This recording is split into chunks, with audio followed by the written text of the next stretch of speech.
అందరికీ వినాయక చవితి శుభాకాంక్షలు. నేనైతే ఇంట్లో మా అమ్మ వాళ్ళ ఇంటికైతే వచ్చాను.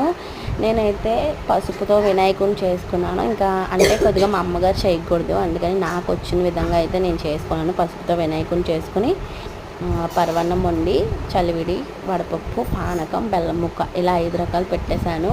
సో అంతే. ఇలా నేను ఇంకా పాలవెల్లి గట్ట ఏమీ కట్టలేదు. ఇంకా తర్వాత మా నాన్నమ్మ వాళ్ళ ఇంటికి పీఠం కాడికి వచ్చాము. పీఠంలో పూజ అయితే మార్నింగ్ అయిపోయింది. ఇంకా వినాయకుడి పూజ అయితే అవ్వలేదు. పాలవెల్లి ఒకటే కట్టారు, ఇంకా స్టార్ట్ చేయలేదు.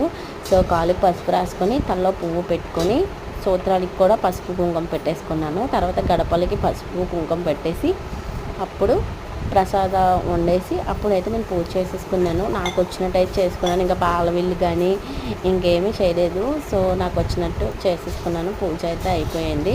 సో నాన్నమ్మ వాళ్ళ ఇంటికి వచ్చాము. ఇక్కడ వినాయకుడు పూజ అయ్యాక అప్పుడు నేను మళ్ళీ మీకు వీడియో పెడతాను.